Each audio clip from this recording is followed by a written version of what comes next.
in mainstream would not entirely take away all the jobs. Especially as our population is increasing, people need to eat. You don't start with a fund, you start with a relationship. You need to start thinking about sustainability. It sounds like yesterday was an amazing time of learning, and today is not going to be any different. We have a lot of experts here who are going to be sharing key strategies and how job creation issues are being resolved, how they are being discussed, what the challenges are, what the gaps are. The whole story of the story of nation building is for all of us. Our goal should be to structure the informalities, because many times the informality in any space is an indication of where the money is going.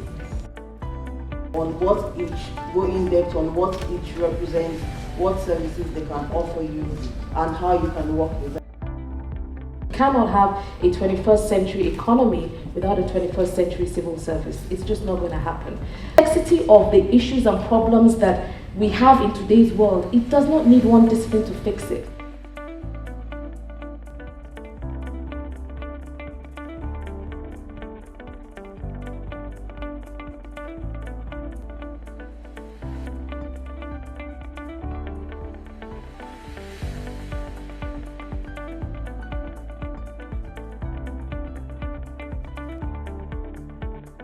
I'll start with Mr. Tunjido. We're moving out. Other people who saw the potentials were not willing to come in because the region had been defined by conflict.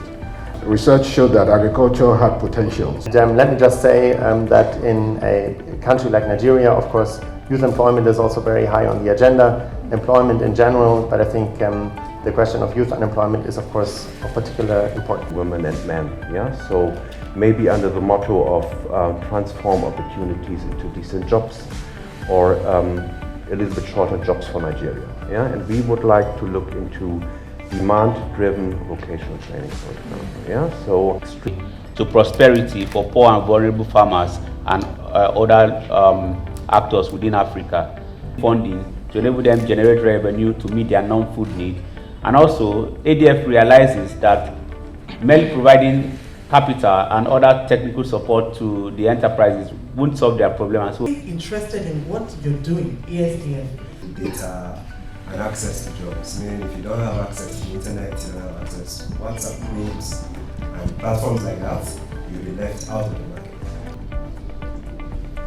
Because in the middle of everything, whether it's economic development or it's peace, and peace as it concerns the region, young people are in the middle of it and basically the center of focus. See, we are already in some places in green, and those places we are proposing to also start operations are already there. Community projects here and there. But how can we use CSR funds or CSR campaigns and strategies to tackle unemployment issues? So, as we all know, it's tough business. What is quite important for us is that when it comes to employment, we not only look within the fence. It has become critical for organizations to look outside the fence. We mentor people or mentor children both in secondary schools and primary schools, and each mentor has about 2 people attached, 2 children or youths attached to them for mentorship. It's our technology platform where they can showcase their work and they have access to market. And that really is the secret to how successful we've been. Because we really from the start get the right people with the right ideas, and we make sure that we handhold them, give them the right financial acumen, scaling mindset, every single thing they need to solve. And those conversations were not only even on the basis of give us fund. Do it, and the greater impact that you have, then you get the benefits. So I don't think really, I think every corporate organization should just do what they need to do. Which is Community Skills Development Center, and the other one is Apprenticeship model. So the COSDEC model was basically training through the formal sector. Most states have what they call BATCs. And I believe almost every state has one BATC, that's a skills or vocational training center in each local government. They were already doing installations within and outside of those states, and they did a showcase at our youth summit, and the governor actually gave them a contract to provide 100 solar boxes to primary schools in rural communities. So within a year, from being unemployed without a skill and they knew nothing about solar technology, within a year they already had a government contract, they already had clients across Nigeria, and they were already training people. So these are the kind of things that we try to achieve with our program. So that it is within them to get to their next level. I feel that's the biggest thing that we do for. Talking, let's dive straight in and talk about the problems. So here we are, skills development for jobs. One thing that has run through over these last 2 days, they talk a lot about the skills mismatch. They talk about from the demand and the supply. That one of the things that we've noticed is lacking a lot of the times is basic communication skills. So even the ability of that candidate to present it's a problem you've tried to solve for the past. A particular problem that we see, I'll piggyback a bit on what she said, is when people appear as lions in their series and then they go for themselves but also for other people. Let's try and keep it. Yeah, I started consulting about 20 years ago while I was in JSS grade. Then it was a long holiday and I had the opportunity of just roaming around. So I saw construction sites where we had money, and it was just earning money for fun. So I was asked to fetch water, just to fill a drum of water, and I thought that would take me just distinguishes, because there are a number of SMEs that may grow but will still stay at a certain size at the end of the day, and we're looking for ones that have a higher growth potential.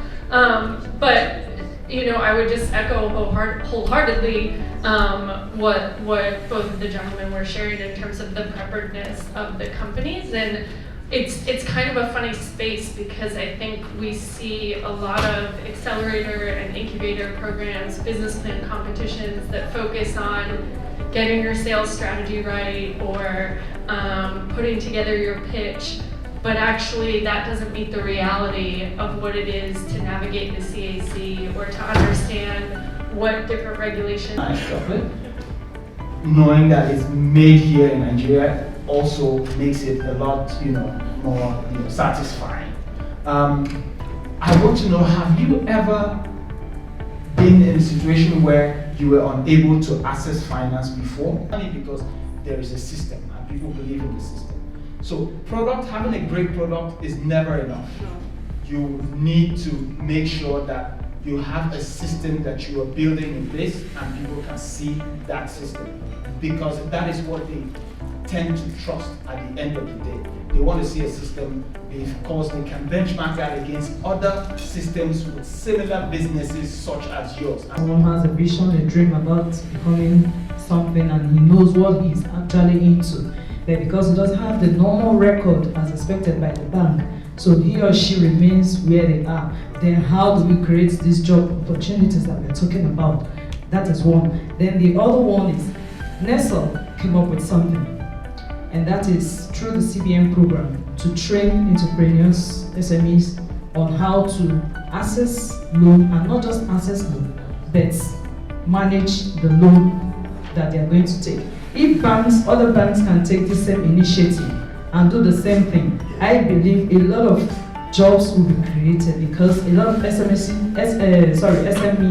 will be developed and they will be able to get access to loans from banks. So I think the bank still has a lot to do, because it's like we are being denied, despite the fact that we know. And other financial institutions like ours is not necessarily education. That's not where we start from.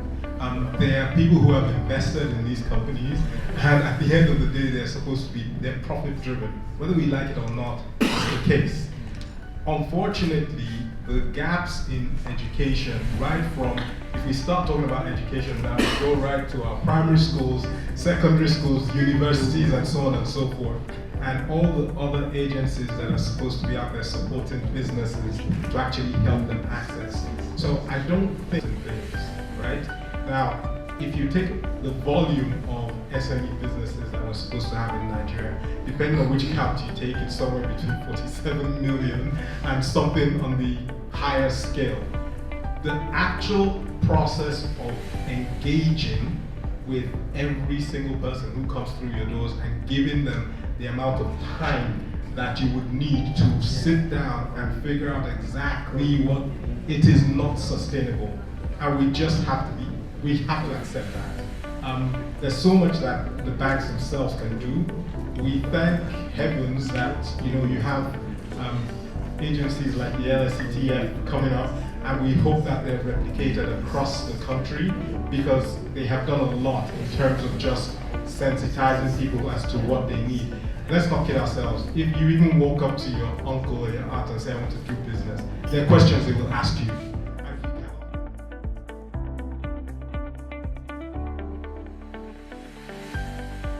To talk to you about IBA's work, improving lives using evidence and data, which fits directly into monitoring,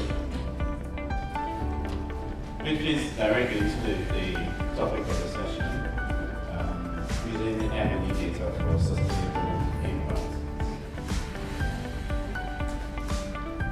So, extreme poverty is an urgent problem, and clearly the global community recognizes this.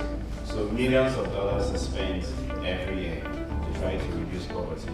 However, the levels of poverty is still very trials, which are like the gold standards in doing evaluation. The little puzzle that we've developed, taking really human-centered design and impact management framework in place, and allowing people to start embedding this learning into their approach. Because if you want to measure impact, it's easy to take a framework, but does it contextually speak to your beneficiaries? Is it practical? Is it implementable? Are you able to make sense of it? And can you create the impact that you needed? And then I think lastly, in terms of one of the key factors that we covered was really being able to start sharing your impact story and getting your beneficiaries in place to be able to start sharing that story. So as I end off, I want to share for the tireless work, and to the rest of the team who are not here, thank you for allowing us to be able to bring this to reality and to make it happen. Members of the podium team, sorry, I apologize, I did not leave you out. Thank you so much for all that you do, not just for the summit, but all the time. We harass them a lot. Femi, Odion, Idris, everybody, thank you.